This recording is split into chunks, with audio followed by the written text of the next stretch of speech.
Hey guys, I hope you can see the sun is out today and I really can't see the camera screen, so we're going to hope that you can see this down here. So I'm going to talk to you today about seed starting. Why does seed start? Maybe you don't want a seed start. Maybe it's not beneficial to you. So let's talk about some of the pros and cons. So it really depends upon your financial situation. It depends upon how many plants, how big a garden you're going to be raising, as to whether it would be beneficial for you to start your own seeds or whether you should buy transplants. So it kind of starts out too with, do you have an area that you can start your seeds? I have a small greenhouse here. It serves all my needs. You can most certainly start your seeds indoors. One of the most common things I see all the time is people starting their plants by the window. That's a big no. You know why? Because every day they're turning the tray. They have it facing this one way one day, and the plants lean towards the window, so they grow tall and spindly, and then they turn it around to try to make them straighten up, and then they grow again that way, and so you get a spindly plant. If you're going to start seeds indoors, you want them away from the window, and then you need to have lights. When you do lights, I see people all the time, here's their plants, and they have their light hanging about here. No, again, that plant is trying to reach towards the light, and it's growing tall and spindly. If this is my plant, I need my light here, literally 2 inches above the top of the plant. That's how close you need your lights so that your plants grow really nice and stocky stems and they're not tall and lanky. Okay?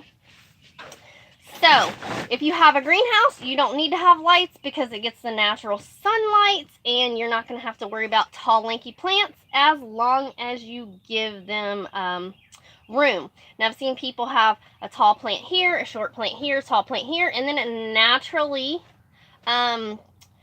creates them plants in the middle want to go towards the light and they're growing tall and lanky again. So give them adequate room space even in your greenhouse. So what do you need to get started? Well, you need to have some sort of things to hold. So here we have just recycled trays. You can probably pick these up at any big box store or any place that sells plants, okay? Now, inside that, you're going to need something to start plants. These are my favorite in this regular size bedding tray. You can start small seeds. This is where I start my peppers, tomatoes, everything like that. 286 cells here, okay? Room is factor. When I start my plants, even though I have a greenhouse, I'm going to take like 2 of these trays. So I literally have between 500 and 600 plants in 2 bedding trays, okay? I'm going to sow the seeds out here in the greenhouse, and then I'm going to take them in. I'm going to put them in a black garbage bag. Peppers, tomatoes, those things like that germinate best, honestly, in the dark and warmer temperatures. So 75 is perfect. So I actually plant all my seedlings, and then I take them in, cover the back black trash bag, and put them on top of my refrigerator. That little warmth that's coming out of your refrigerator from it cooling inside will be perfect. If you have a cooler house, maybe you need to put a heating pad on the bottom. But anyways, then when these little things literally get their first set of true leaves, when they're just an inch to inches tall, then I'm going to take a little pencil, pop them out. Pencil works perfect right there. Got a little plug, and then I transplant them into a bigger pot, which these here are the ones I prefer. They're 3-inch pots. So when the tomatoes or peppers get their first true leaves, you do not want them root brown. Now I need to transplant them into a bigger cup, okay?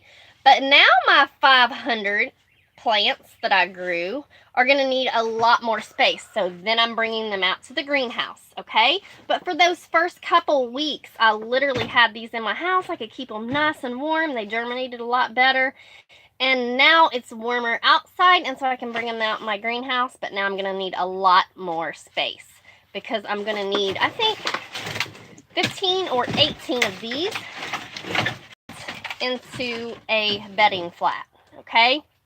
So I'm going to need literally like 150 would be 10, 300. I'm going to need like 35 of these trays. Now I'm going to fill with tomato plants out of 2 of these, okay? So, now, if you're doing it and you only need, let's talk about, so maybe you only need a dozen tomato plants.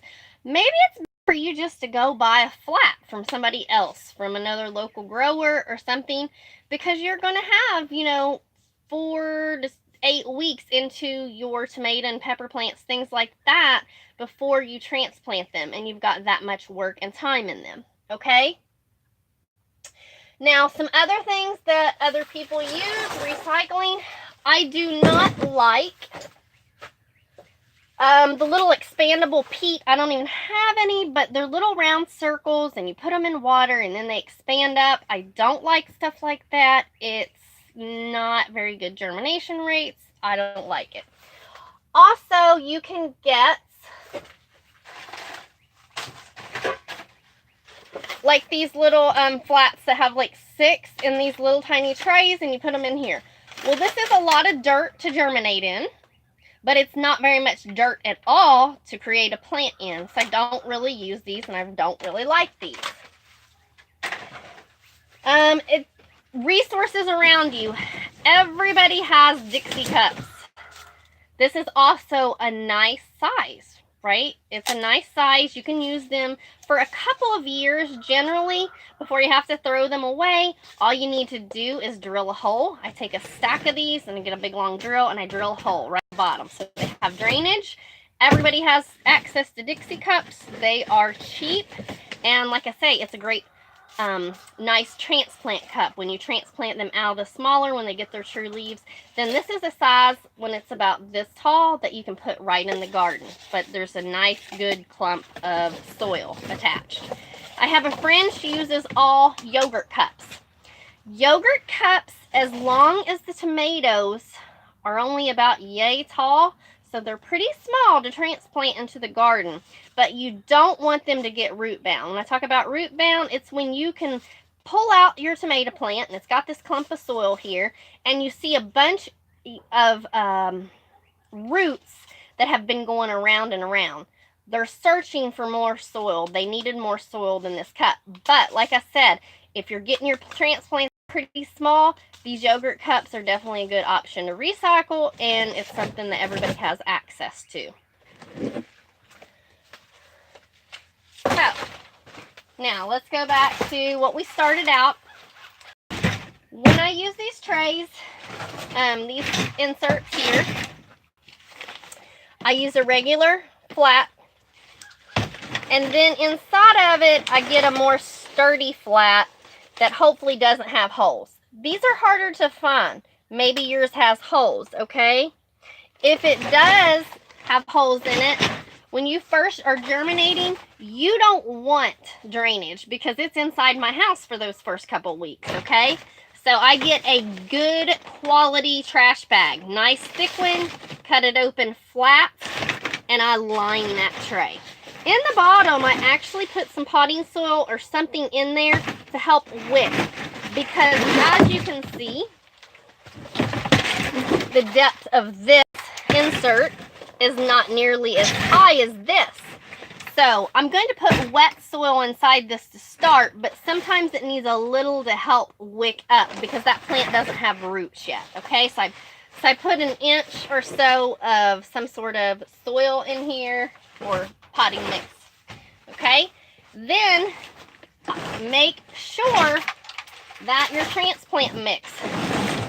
A lot of people want to start their seeds in potting soil or potting mix, something like that.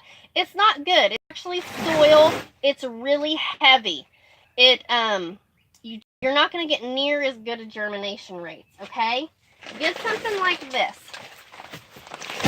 This here is Rainbow Gardens Organic potting soil. It says, okay, but it's actually germination transplant mix. This is what you want. This is actually a soilless mix. It's made of vermiculite. It's really light, and you can get a lot better germination rates with these, and no weed seeds whatsoever. It's not heavy. Now this here, it says no fertilizers needed for the first 45 days is sufficient for most transplant. Okay, moisten the soil. It should be moist enough to hold water, hold a form when it's squeezed, but not to the point that the mix releases water. Okay, so you need to wet it before you put it into your tray. So here you go. I have wetted this. You can see it's been sitting here. This does take a little while to get the water soak into this because it's just so dry, okay, and light. So again, it says you need to be able to hold a form, but you shouldn't be able to wring out water. So this is perfect. So now that I have this moist, I'm going to take, when you're reusing trays, another tip you want to do is you want to spray these down because there's bacteria and different viruses and things that will carry over soil-borne. So you can put these out in the sun, take your garden sprayer and put some peroxide in the water and spray these down really good and let them sit out for a couple hours. Okay, now I have this warm soil, or hopefully it's warm, moist soil, and we're going to shove it into our germinating tray. Okay, pack it tight. Don't pack it loose, because if it's loose, then when you start watering it, that little soil level is going to go down and the seed can even get lost in amongst the mix, okay? So I start just pressing it in there as best I can.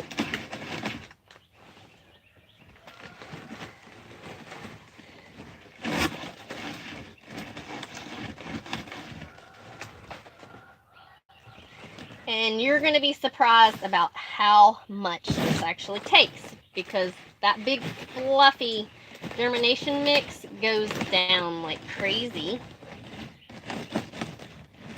with all the water, but you need it good. And okay, once I get that, I take my 2 fingers and I poke all the way down, and this will go half or more down. But like I say, we need to make sure these are packed good and tight. So I just take my 2 fingers and go in and shove this all the way down. So just the big key is here is to consider your space, consider how many transplants you need, consider your resources around you, and that will determine what you're going to use to do all your seed starting, okay?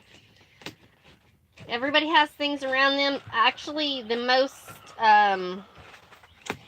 things that I don't like to use are usually in the gardening section in a regular box store. All those little trays with like the clear dome and stuff, with that pre-did soil mix in them. I don't like that stuff at all. I don't get near as good a germination rates.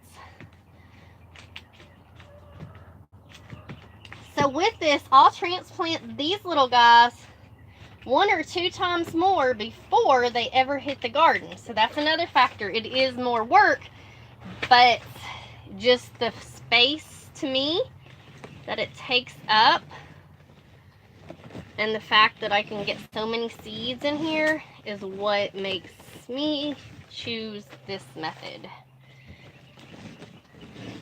Okay, did that, and we've packed it in here again as much as we can. Now what I do is I go around the 2 spaces on the edge again, because the middle is really packed, but these edges will be the ones that you might need to put more soil in, because they don't get as packed as fast. Okay, get some extra here on top. But Another thing here, this is an all-purpose mix. These come in like 3 cubic or 4 cubic feet bales. This is another good resource. But you understand that when you're starting out, you need actually a germination mix, not a potting soil. So many people mix up that, and then I think it does have a lot better success rate if you actually use the germination mix.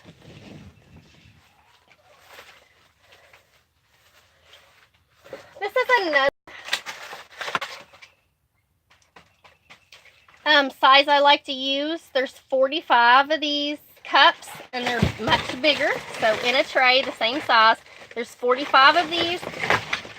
I don't need near as many. Like, say I'm going to start basil, and I want, you know, I don't need a whole tray of 286 basil. But these 45 would be a lot nicer for me. So I'd start them in that size. But for my tomatoes, I do a lot of tomatoes.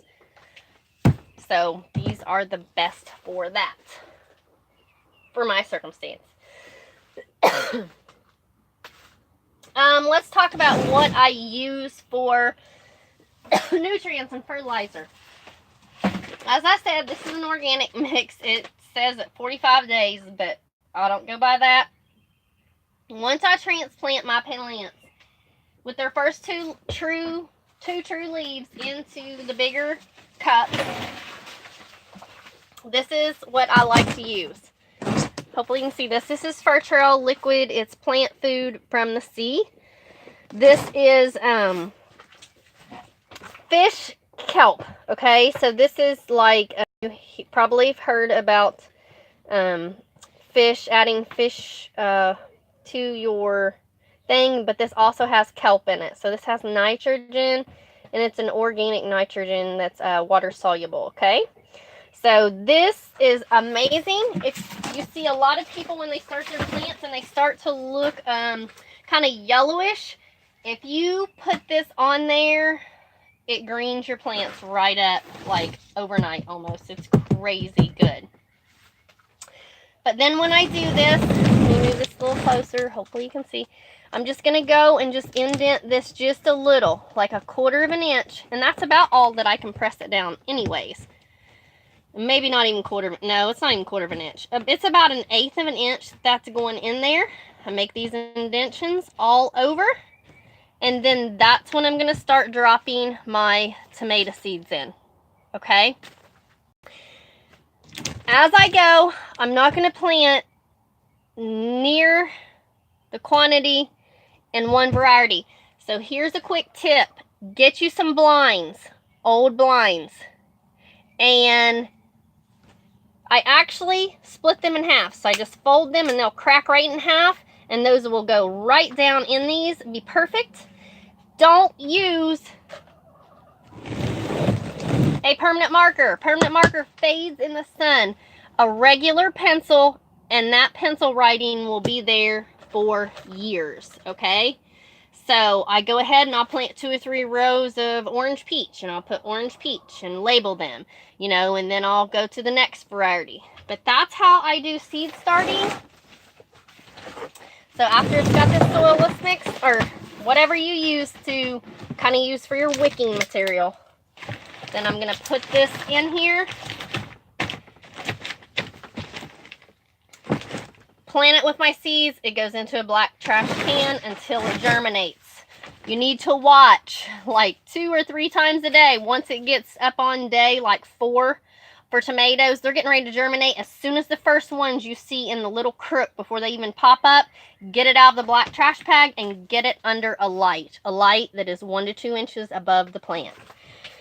Hopefully that was helpful for you. If you have any comments, drop them below. Thanks for watching and have a blessed day.